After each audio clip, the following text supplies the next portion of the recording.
Team Solo Mid with the first pick here. Nunu ban and Nidalee ban. No one wants balls on that Nidalee. Lee Sin banned for Amazing. I wonder if that last ban will be the Syndra or not. If you're Team Solo Mid here, I feel like they try and leave a lot of stuff up and take things on the backside. This series is going to be full of mind games. I actually really love the way these North American playoffs have been playing out, because it seems like instead of cycling through 6 to 8 different bans, we're cycling through like 12 to 15 different bans. And the pick and ban just seems unique in every matchup and every game. Once it goes through, we talked about Cloud9 not minding to play against those high-tier plays, or high-tier champions. Zed. For their chosen. Of course. And it looks like Zed does get picked up, so Cloud9 gets what they want, and they get the Syndra ban. So High's going to have fun in the mid lane. We'll see if they actually revolve a team around something that he can continuously take blue and keep himself leveled. Lustboy gets his Nami this time, and Lulu does get locked in for Dyrus.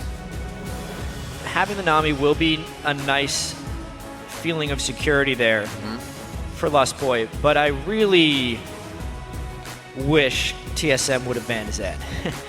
They're obviously more afraid of either the top lane presence of Alistar and Nidalee or the support presence of Bazillion, because all those things have their greatest strengths, but I just see the difference between High in Game 1 and High in Game 2. When he's on Zed and comfortable, or when he's getting pressured hard by Syndra and on Yasuo, and the entire team performance of Cloud9 differs from that. Yeah. High is very good at Zed, and Cloud9 rarely loses when he has that champion. Hopefully, they can keep him off a 3-minute first blood on Dyrus. Yeah, that's step one, I guess.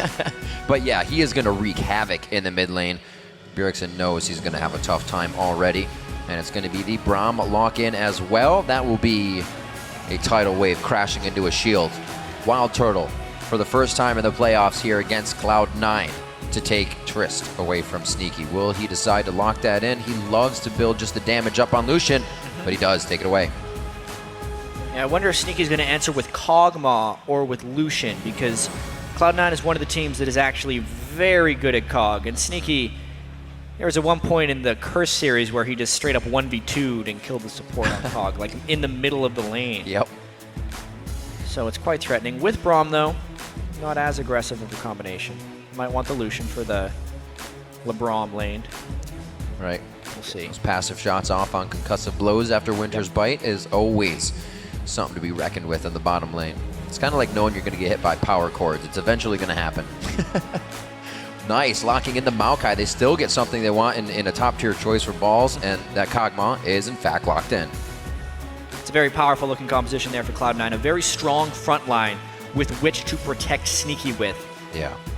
And now TSM is in that situation again where they are wondering to go with the Fizz or with Xerath, I would have to say, are the two things they'd be picking between.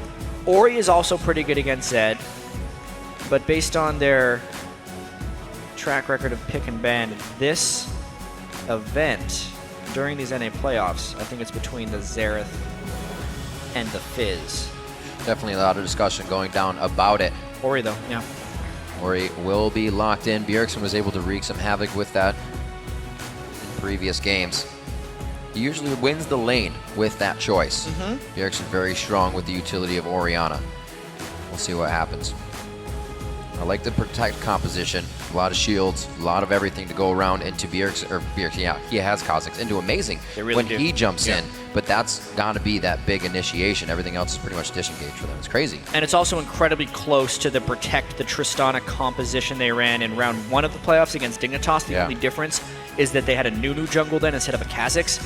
But the Ori shield, the Lulu shield, and help picks damage, as well as the Nami E, will all be adding to the Trist damage. So it's very important that High can get on the right targets to assassinate, but the assassination is hard when they have that many shields.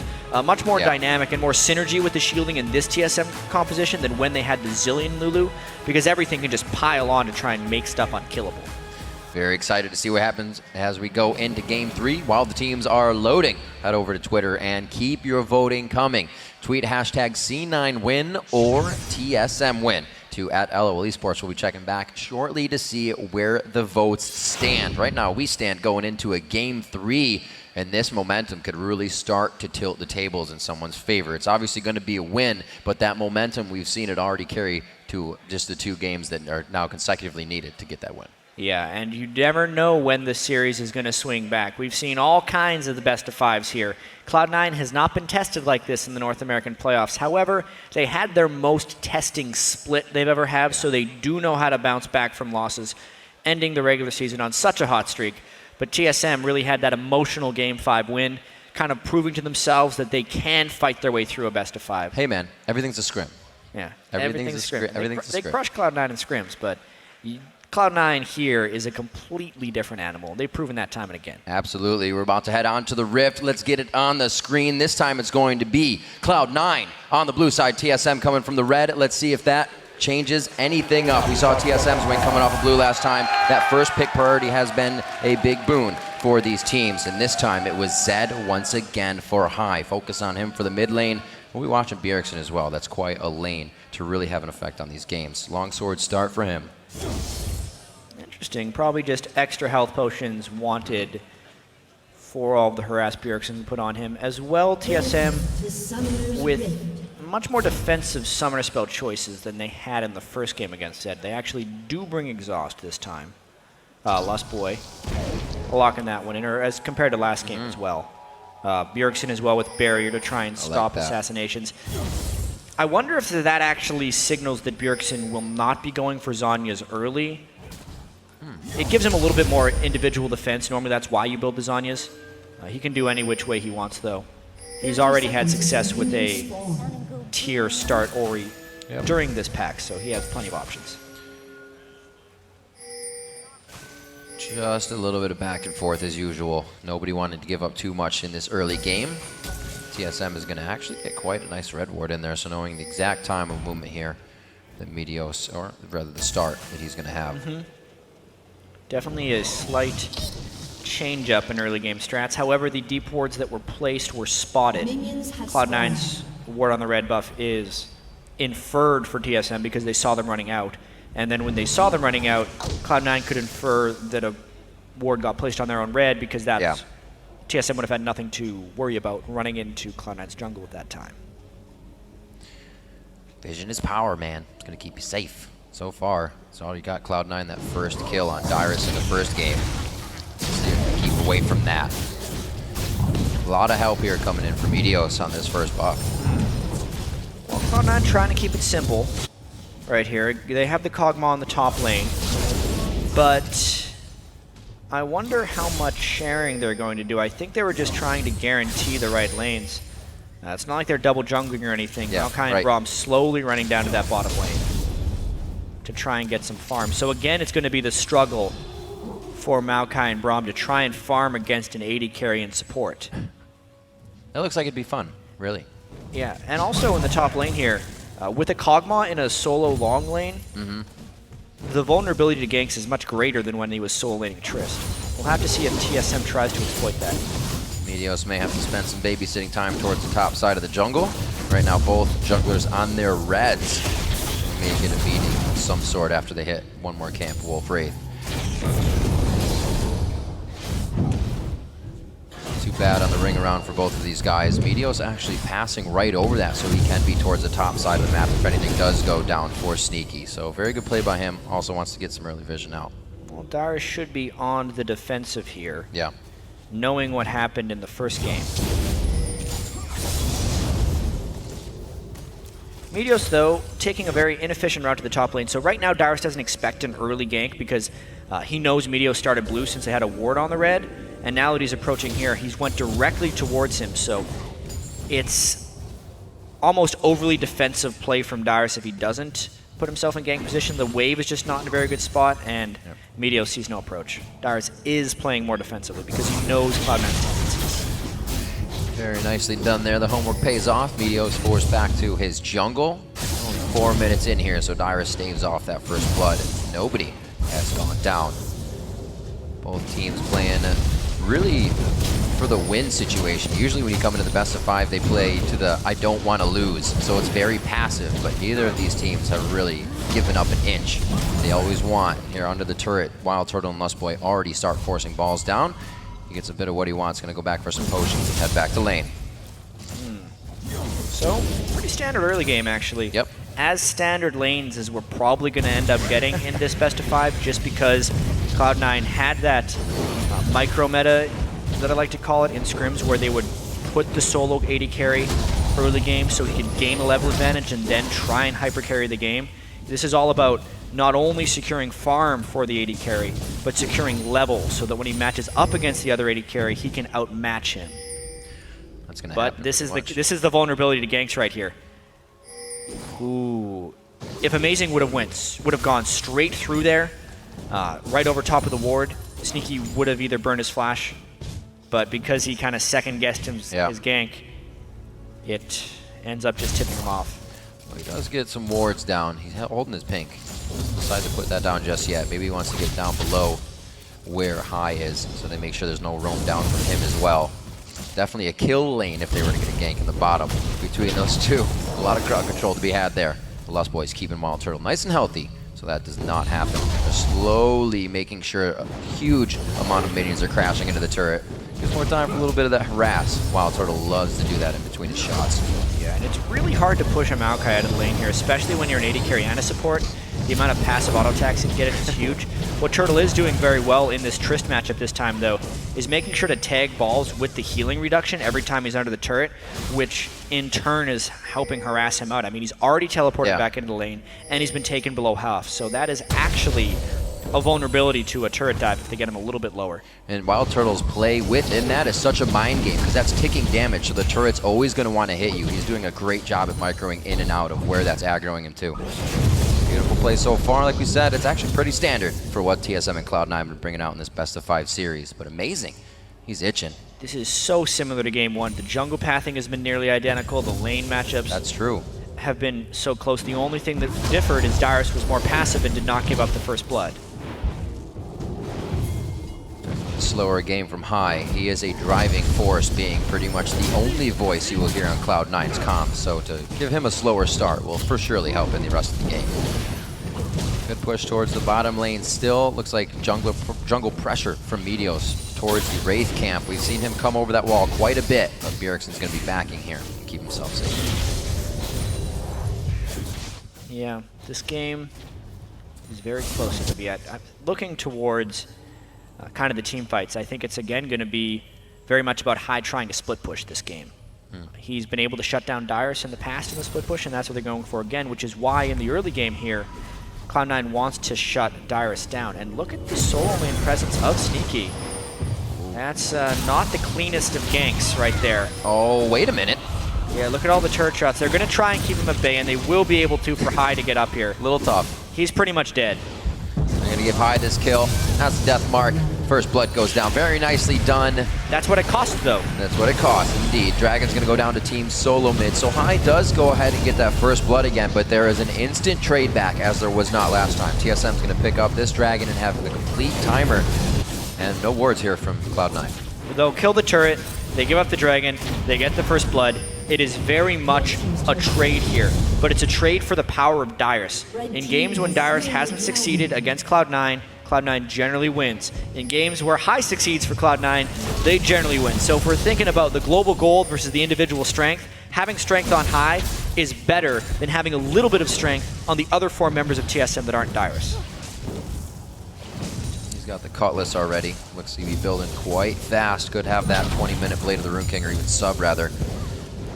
The jump out from Wild Turtle signifies a back from the lane of Team Solo Mid. They're happy with the amount of gold they have. It's going to be that Phage coming out from Sneaky for the lane protection and safety here. They're going to go ahead and get him actually decked up back down to the bottom lane since that top turret's taken out. So go ahead and spread out the pressure. Spike upgrade coming in from Amazing. Yeah, once again, trying to get that added spray to avoid spikes. Meteos a little bit sad that his red was stolen away. Doesn't look like they're going to be able to get a counter steal, so that's just a nice little experience edge Amazing will be able to gain onto Meteos. The wards are definitely helping. Kobe talked about that a little bit the other day. You have the wards to see him coming in, your sweepers are going to be more effective, and Meteos has hit quite a few with that. So at least hopefully he can clear his jungle up now for later, and very, very sneaky. Trying to come in, elimination, and locking down on Wild Turtle, but he gets out safe. So everybody's definitely playing with their hard hat on this game. a little bit less engagement, as we've seen already. And we were talking about the potential item build of Bjergsen earlier in the game. He's giving High the utmost respect right now to rush the Seekers while still going Dorans, putting himself in a little bit of a mana hole, but he's still been able to farm quite well despite not having an early mana item outside the Doran's ring. Now he's going Chalice, so he might end up going Athene Zhonya's as his first 2 items.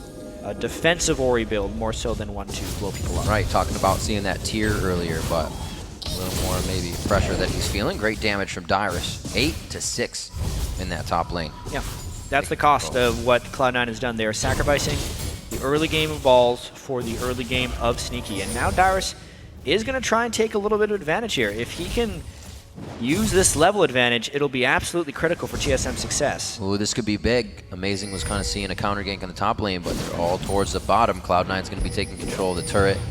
Wild Turtle must wipe back off. They see something's not right on the map. Yeah, they're not really fighting each other. They're just splitting where they're keeping their people. Cloud9, when they had everyone top, TSM was bottom, and they just swapped it around right now. This time TSM, though, grouping mid, which is the smarter adaptation. This mid turret is the most valuable. Looks like it's going to go down quite fast. TSM did this last time, being able to open up the middle of the map, get the wards out, and start controlling the rest of it. Really helped them. Nice bubble to go out, protect against this bit of a push they have in the mid lane, but bottom turret's prepped and warmed up by Cloud9. Dyrus should have the top one as well to trade back on that. We'll see if this strategy pays off. Trying to get Kog'Maw so much solo time. He does have very powerful skills, so getting a few extra levels on the AD carry can be important. But they're giving up a lot of map control for this. Losing the middle turret, losing the dragon will make it difficult to create plays for Cloud9. Looks like he can stay safe. A little bit of a poke from Sneaky to get the vision out. No scrying orb for him just yet. You see that on quite a few Kog'Maws. Wild Turtle loves to be grabbing that in his build when he can. Blue buffs in the mid lane. Looks like he's going to keep both these guys safe and at bay from each other. 97 or 99 to 107 in that lane, not too bad. And Dyrus actually did not decide to get this turret down. He goes ahead and hangs out. Still has a lane to be pushing. 99 to 58. Pretty crazy in that lane. The biggest edge in the game for sure. Rod of Ages will be what Balls needs to become relevant. However long Balls can stall out that lane, the better it is for Cloud9. Dyrus needs to punish this. Yeah, he's doing his damnedest. Glitter Lance every time he's got it up to make sure it's in the wave, and he's pixing his own minions to even add extra harass and stop Balls from back, as we saw previously. Dyrus still giving him room every time he has the chance, going back to buy instantly, push the lane, and come back. It seems he stays this time, but we've actually seen him kind of do that strategy before. Push it, back, buy. Push it, back, and buy. Big game of cat and mouse here. Yeah, you could say that. Just trying to run away. Deep ward coverage from Cloud9 and TSM has been up, but I feel like it's going to drop shortly. That's why Dyrus is so confident pushing that wave, is because they have the 2 wards in the blue buff of Cloud9.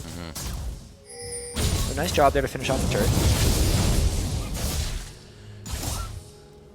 Let's see. Most of the sweepers are down, so it's actually Cloud9 just not finding these. Those wards are really well placed by Team Solo Mid. Not being able to act on them too soon, but they will in 30 seconds. Don't have too much on Dragon right now. The pink wards are definitely on the backside for Cloud9. But they don't have too much vision of the Dragon other than a regular vision.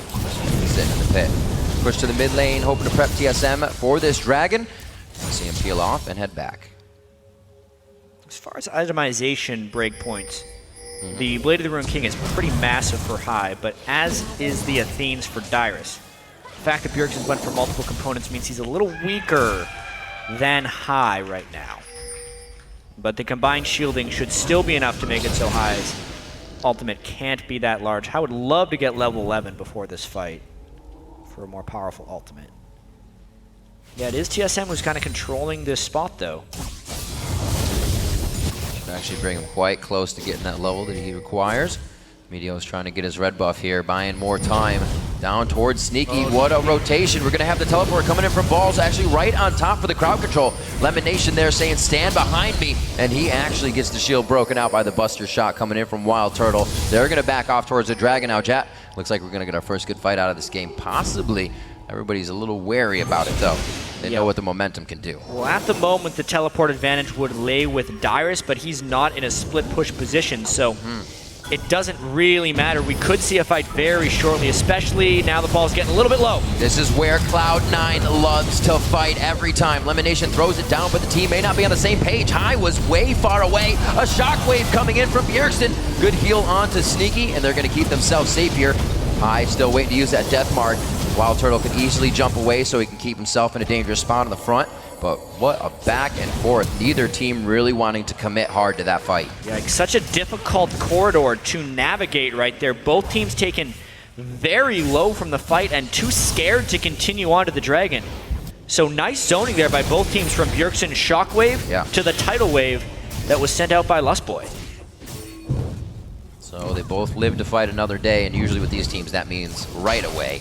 Yeah, the question will be who used more ultimates and who was weaker heading into the next fight. Dyrus, Bjergsen, and Lustboy, all down ultimates. The only disengaged TSM would have left would be Wild Turtle's knockaway on Trist, whereas Cloud9 is sitting on everything save for Elimination. So they do hold the edge here, and this is that teleport edge from Dyrus. He would teleport in if they wanted to fight, but just the ultimate discrepancy and the loss of vision is going to grant Cloud9 this Dragon. Nicely done by Cloud9, playing the bit of game of cat and mouse. Kind of mentioned that if TSM needed to stay risk averse, it'd be at Dragons. So they give up that one. There's a 1 of 2 in the game. So not too shabby. Global Gold coming in all the way around. Towards this late game, going to be definitely helpful. Sneaky can be grabbing this blue that High won't need. So that'll be a huge boon for them if they can keep giving Kog'Maw that blue buff. Right now he's in the bottom lane, so we won't see it just yet, but something Cloud9 definitely has to look forward to. High clearing out some wards, he will be able to stay safe, but got Amazing and Lustboy, Roman numbers right now, trying to ward up, keep the map clear. Still an incredibly close game. These teams definitely poised to give us a great series. Ooh, Meteos ends up getting that blue buff. It's not a huge deal because Zed only minorly benefits from it, but they were definitely trying to pass that off on a High. And Meteos ended up taking it. So only 17 minutes in. No real lead coming in for either team. And definitely a slower turret game as well. Cloud9 and TSM kind of putting the brakes on themselves. Wild Turtle farming, and why not? We have Trist, we have the Kog'Maw. They are going to be farming up for that late game. Very scary. Getting the pressure in here. Very interesting. Turtle is kind of playing fearless this game with Lustboy on his side, and they're going to go ahead and do a little clearing of their own. Kha'Zix on the back side. Bjergsen starting to rotate up as well, and look at all these wards Team Solo Mid has around Baron, probably trying to force a fight, take a turret. Right now it's going to be Bjergsen in mid lane though. Oh, well, he's got a barrier and a lot of defensive capabilities. He's going to have to use all of them right there. And he gets Dyrus. Wild Growth pulls all the way back to the Death Mark Shadow, gets himself to safety. The bubble locks up both Elimination and High, but gets to clear the distance and get back home. It was effectively a 3v5 once TSM collapsed, so Cloud9 pulling that away. TSM had to burn a lot just to stop High from executing Bjergsen. Now the question will be how well Cloud9 can collapse down here to defend this middle interior turret. Putting out the Living Shadow to try and clear waves. Sneaky with the Triforce finish, trying to get that power spike into effect, and he does! He starts knocking down health bars. The Glacial Fissure just misses, and that's the disengage. No tidal wave needed. They still have that. I'd say poor ultimate right there from Elimination, just burning one flash, but you can see the power of Sneaky coming in with Trinity Force on Kog'Maw, well ahead power-wise to Wild Turtle. That's one thing Cloud9 does not hesitate when they get those spikes. They will throw it right at you, even trying to harass them down. Cloud9's looking to get a turret here and set pieces in position to get even more. Give Cloud9 an inch and they will take a mile. Yeah, he's trying to disrupt these recalls for as long as possible, but just outside of the range there is Bjergsen. Still, it's going to be very difficult if TSM wants to save their middle turret. Great job by High as well, stopping Dyrus from getting the bottom turret, pushes him back as they even start to initiate a split push as they start taking down the mid turret. Dyrus is forced back all the way, probably farm some camps up as he waits for High to push that lane in. Only going to get a small push and then rejoin with the team. We saw him doing this last time. The power that the rest of TSM brings to the fight sometimes needs High as well to counteract that. Yeah, absolutely right. With 66% of that fan vote going over to TSM, Ooh. I'd still put this game a lot closer to 50-50 based on the way these teams are playing. It'll be a lot about Wild Turtle's farm level. If you can get a few kills in these team fights, it'll be absolutely critical because of all the protection TSM can offer him. But at the moment, Sneaky is just so above and beyond that power level. If Cloud9 can gain a 5,000 to 10,000 gold lead in the next 15 minutes, could very well just be the game. Pings down to the bottom lane. Dyrus looks pretty calm on the comms at this point.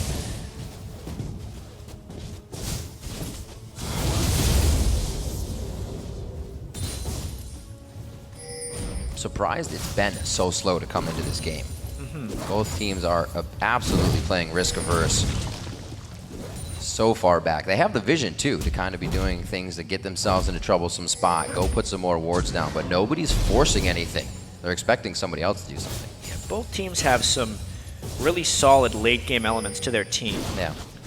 And it's also generally been Cloud9 with their positioning and their willingness to give up certain things that have been keeping this a low-kill game. I think TSM is very willing to fight. It's just Cloud9's not presenting them with fightable opportunities. It's a pretty strong Wild Turtle there. No armor yet built up by Balls. He's got a long way home, actually. Oh, wait a minute. Just helped him. A little give and go there with himself. Gets out Balls to the outside of that fight. No teleport, possibly. No, there is a teleport up, so maybe that's why he was trying to get himself away. He'll be to the bottom lane.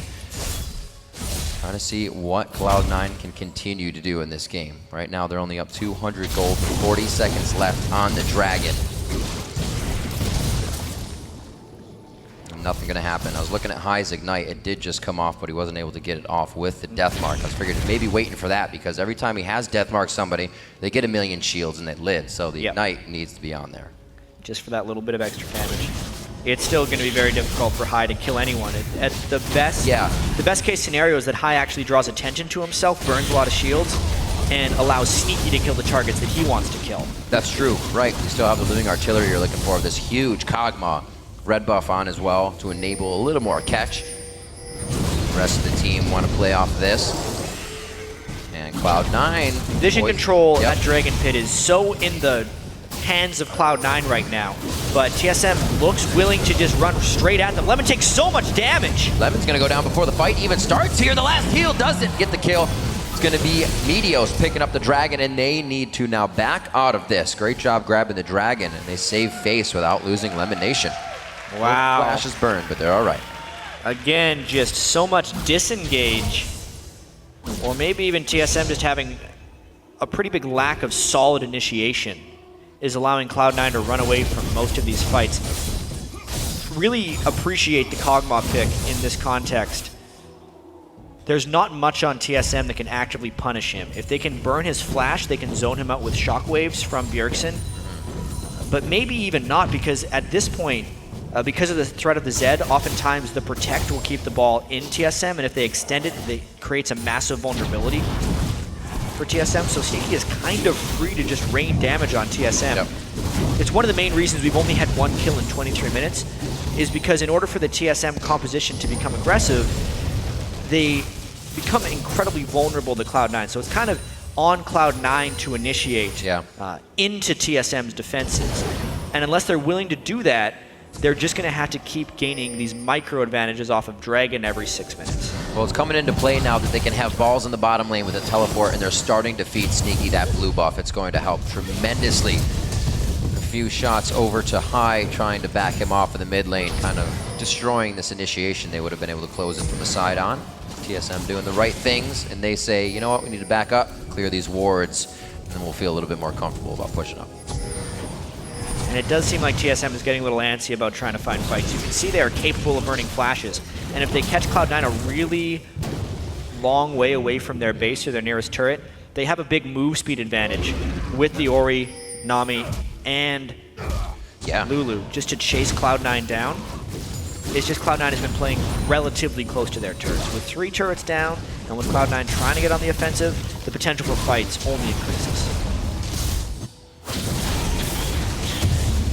Getting everything they can. Pink ward's going down onto the Baron Pit. Cloud9 back to the bottom lane, balls and high. Really trading off the split push to this lane. Not having a problem with it either. Dyrus has not yet been able to take down this turret. And Cloud9 starting to gain a little bit of ground, spreading it about 700 or 600 gold.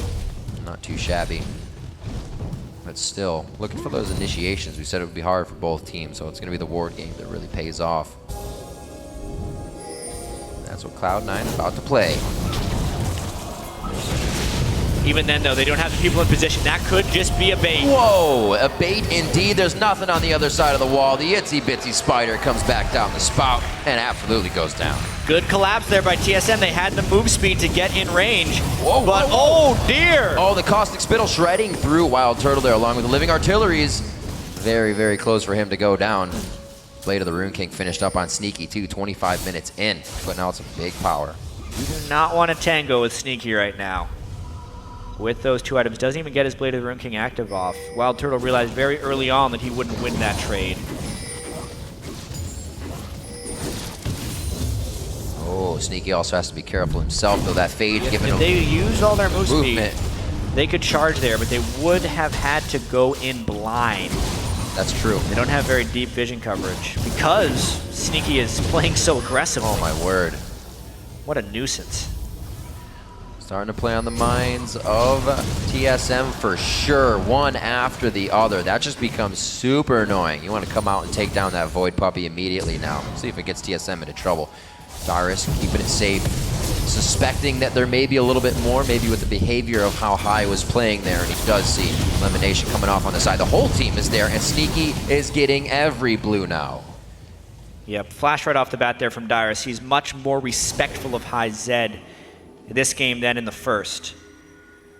Making sure to not leave any openings. Already having a Seeker's Arm Guard as well. The last time he was trying to rush his Death Cap instead of building a little bit of armor itemization. So this time, trying to avoid those assassinations. Cloud9 still just trying to get vision, but as we've seen, both these teams very cautious to make an over-aggressive move, especially when you get this late into a game. Yep. An over-aggressive move will probably lead to Baron. Can't fall short on anything. If you do, that could absolutely mean your base. Amazing. Trying to stop everything from being stolen from the jungle, but they pretty much cannot get too much out of it. Just looking around at what the core and finished items now for Spikes. And not much has changed for Team Solo Mid. Dyrus still trying to put together a Zanya of his own for a little bit more fight chaos and to cause Cloud9 to have to refocus. A lot of their crowd control can be used instantly, and then TSM's free to run to the fight. So if that first guy can stay alive, they have a better chance.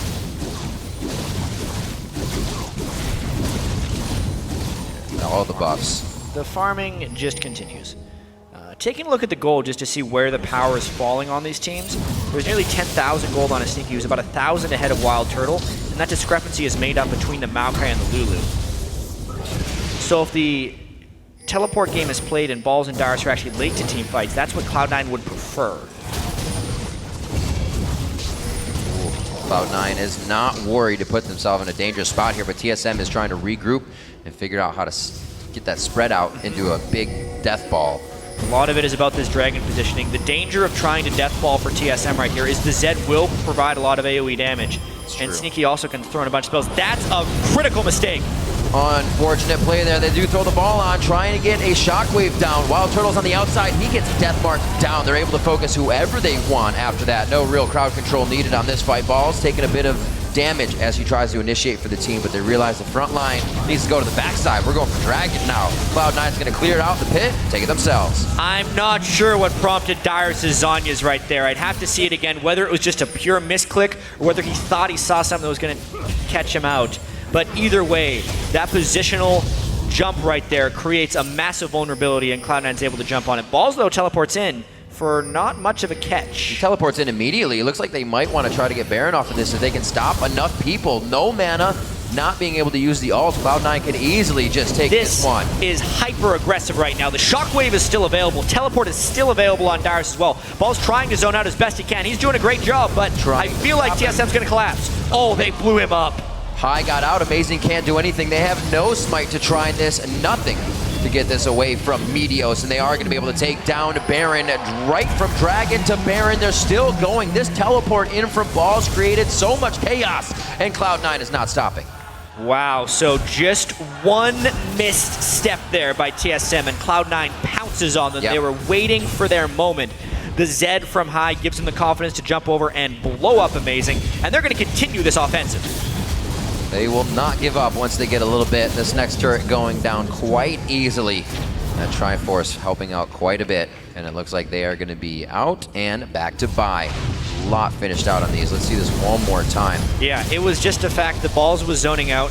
High could shadow over the wall, and Kha'Zix is too squishy. Once they had the lockdown, he could go on top of him. At that point, there's no emphasis for Darius to teleport in because the follow couldn't arrive from the rest of the team. It was a really smart move there for Cloud9 to know that even just the one kill was enough for them to be able to take Baron, because we were really late into the game and they could kill it quickly. Absolutely. Sneaky having a little bit of cash off of this if he has not gone back yet. 2.6 thousand Sneaky's waiting to spend right now. You can see him backing on the screen. That'll be quite nice for him. It'll get some more damage under the belt. BF Sword, just sell something out. I don't need that potion. Let's get some more damage. He'll be coming into the game very big now. Wild Turtle's only looking at that one death, and he's trying to build up a scepter after that. Yeah, I just had another look at the Dyrus Zhonya's that led to all of that. And there were no immediate skill shots coming in to kill him. He either was trying to drink a health potion or just Zhonya'd at the wrong moment. But that was a huge mistake. Not having that spell created all of this advantage for Cloud9. Maybe Lemonation hitting a Glacial Fissure, but still, it looks like they could have dodged that even without a Zhonya's. Yeah. A lot of things to look at in that fight again, maybe on the analyst desk. Right now, the game in the mid lane for Cloud9. 31 minutes in, 3-1 on the scoreboard. And Jat, they've got a 5,000 gold lead that just kind of surmounted out of nowhere. It came from that Dragon and Baron, but it was very close before that. Dragon Baron 2 kills. Now Balls with the Banshee's Veil completed, working on his Frozen Heart. Gonna try to become a menace for Wild Turtle. They really need a strong tank to deal with the Farm Trist at the end of the game. If that doesn't happen, Cloud9 would have no chance here. High trying to get strong enough to take people out. A lot of respect being given to him. You can see TSM building 2 Zhonya's Hourglasses. It also delays their death caps, however, which decreases their amount of threat onto Cloud9. One of the benefits of having a strong Zed player on your team. Still a blue buff on Sneaky. He's feeling very good. Baron surrounding the team, as High's going to be able to take down the turret by himself. You can just see Lemon and Balls hovering around Sneaky the entire time. It's like, we need to protect this guy right here. This guy. And the question will be how well can they clear these waves, basically. We may end up seeing Cloud9 going all the way around for the final outer turret, but they're getting a decent amount of work done onto that middle turret. They're going to try this 4-1 split push a while longer. Why not? TSM can't really answer back to too much of it. High on the bottom side, still has his actives and Youmu's ready, so he can easily take somebody on 1v1. Using the shadow just to make sure nobody's in too much of a dangerous position. That'll be the death mark, but that will also... Oh no, he saves himself with the flash wild growth on that one. It's going to be a turnaround here. He's already taken the death mark shadow, so he's to safety. Balls taking quite a bit of damage onto that turret, but middle has gone down in that fiasco. TSM losing a bit of ground just to take down Maokai. A really nice turnaround there by TSM to actually take down the tank from Cloud9, but that's because Cloud9 wasn't actually fighting that. Sneaky was all the while just using the free time on the mid-tier turret, and TSM's base has basically been cracked. Yeah, they can just go around to the top side now. A good push on every lane they've preemptively set up is really putting them in a position to keep this push going. No backing necessary. Balls can and should be able to teleport with that cooldown in, so Cloud9 could formulate something here. 317 CS on both Zed and Kog'Maw right now. You can see who the threats are for this Cloud9 team. Doing their best to diversify, but those are 2 of the highest damaging champions in the game. If you're going to run a 2-threat team, those are 2 of the best to have. See this again. Yeah, I mean, he poked Dyrus down just that long. Immediately, he burns the Zhonya's, so he's thinking, all right. Does he actually go back? He pops his Ghost Blade just to take everything in. Lemonation with a great reactive shield onto the Nami. That was nice, too. High grabbed the exhaust out of that. Yeah, Balls was just in a little bit too far for the defensive, and it allowed the collapse from TSM. Even so, you can see what a distraction that was. It was a huge threat. If High kills Dyrus, the turrets fall for sure, maybe even 2 inhibitors. Yeah. So TSM was forced to go back down that way. Check this out. High saying, yeah, magic damage. Maw of Malmortius. Gonna bring that out here in the playoffs. Looks like it's going to help him. The Hex Drinker have kept people alive through many early game attacks, so even more so as he puts damage on that item. Cloud9 now doing a dragon without any problem, as they should. This side of the map is completely theirs. TSM has good wards on their own side to create opportunities for themselves. Cloud9 chooses to walk through that minefield, but they've got to hit it right. Cloud9 is so powerful right now. Looking at 7,000 gold ahead. TSM still doing their best to hang on. The game is not completely broke yet, but it is very close to doing so. They would love a little bit more farm so Darius and Bjergsen can get death caps. At the moment, though, they are prone to getting pushed around by Cloud9. Cloud9 wants the fight now. Ooh, amazing. Actually jumps it after high lands. Very nicely timed there. Doesn't actually bring him over with the team for that AoE damage. Deathmark is down. Might want to wait for that before they continue to fight here. Maelstrom is also down for balls, so this could be a very tricky back and forth. TSM has a great window to fight here. You can just see how aggressive Sneaky is. He's the front line, which means he gets caught up by the tidal wave. Oh, just so close from getting the inhibitor down. They want to use the tidal wave to shut everything down. Dyrus using wild growth. So much focus onto him. Can they come from the backside here? Bjergsen not being able to throw the ball in for a good shockwave. There's one. It pulls him against the wall. The dissonance strikes through elimination as well. Turtle can get the reset. He gets one. Flashes forward. Then he jumps. He's going to try to get more. The heal's already been used, and they get locked down around the wall. A spectacular shockwave right there by Bjergsen to turn the fight. But once again, it's because Cloud9's main focus was on the inhibitor right there. Yes, Darius did a great job of pulling him in with Zhonya's, but TSM's base takes another hit. Yep. Cloud9 always coming up with a little bit of what they want while making it look good for their opponents. Yeah. See this again. The Baron's going to be huge right here, but you can see Darius obviously having to get burned out. Meteos, though, goes to finish the turret. Whether or not he's in the fight may have actually ended up turning that one a decent way. Zhonya's from Darius. That time he had the right moment. You could just see that shockwave completely obliterating him, and if not for a nice stun there by Meteos, it may have just been curtains. Luckily, Cloud9 was able to respawn in time to defend that Baron, but it was actually really close. Does not go down, and that means we are going to get another fight. Alts are just coming off a cooldown for some of them. Lustboy, that tidal wave is huge for TSM. That's one of the main reasons he uses it for these disengages. I feel like this isn't going to be so much about Cloud9 forcing Baron, but Cloud9 forcing the mid lane, which could then give them control of Baron. Right now they have the cutoff position on TSM, and those super minions will push down unless TSM forces a full-time defender. Cloud9 taking their sweet time, though, because there is a lot of minions in the bot lane. They have the wards to know exactly what's going on right now. They slowly walk it down mid, as you were saying. No Baron attempt just yet. Both teams are privy of its knowledge for when it should be going down. I think Cloud9 is going to try to force this, possibly just as that whole push control. Wait for TSM to just walk right in. They pull themselves out of the jungle. So many options for them. Sweepers are not up yet, at least for balls. He can get some clearing out. The pink ward's going to help. Not for long. As was seen in the last fight, though, Cloud9 has to respect the reset potential of that TSM team. One more kill may have actually granted TSM the game, but Balls does get a catch on Turtle. He's going to try and tank as much as possible. Shockwave not that effective, and the tidal wave is blocked. This fight is already spread out, Jad. A lot of back and forth as they reconsider. Now the walls separate TSM, and we're going to see High on the backside. He comes in, tries to go down on Amazing. He's forced to jump out of the fight. This seems like Cloud9's running amok in TSM's jungle. You mentioned that spread out fight, and that is what Zed lives for. High now into it. There's the Zhonyas. They're going to start crushing down the health bars. The team solo mid. There's the living artillery. They cannot get vision on it, but he's going to keep chasing. Double kill from High on the other side of the fight. With the inhibitor already down and Bjergsen on the run, this is probably game right here. Ace and an open inhibitor. There's the clean finish. Nobody down for Cloud9. The ace indeed, as the crowd is cheering.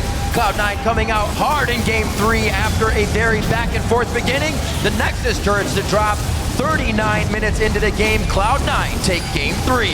The difference a game makes. High was 1-9-7 in Game 2, 6-0-1 here in Game 3, and he gives Cloud9 a 2-1 advantage in this best of 5. Fantastic play coming out from Cloud9. They find their bearings once again after Team Solo Mid knocks them down a bit, but this is not over yet. Going into Game 4 now, TSM will be back on blue, be able to prioritize a pick, which was very helpful last game. And we'll see if they can bring us to a Game 5. A lot is on the line here, Jack. Game Point and Cloud9. Yes, they lost a playoff match, but they're looking to take the finals again. You can see TSM here looking a little more attentive than after the Game 1 loss. Maybe a bit more struggle in this one because they were so close for so long, and losing a low-kill game like that can sometimes be the most frustrating thing because it feels like there's nothing you could have done about it. That time, though, High just got going and going. The final team fight was a big positional error. You can see Loco talking with their shot caller Bjergsen right now about just what went wrong. High definitely had some nice isolations in that last fight. Yeah. They always were giving TSM something else to think about, whether it was High in the bottom lane or balls in the bottom lane on Maokai. They always had somebody split pushing. And then there's power to disengage if it's High split pushing, or the power to engage if it's balls split pushing. Yeah, very tricky game right there. 39 minutes, only 8 kills to 4. Definitely the most subdued game we have played probably all playoffs. Yet sometimes when there's this much on the line and they've played each other this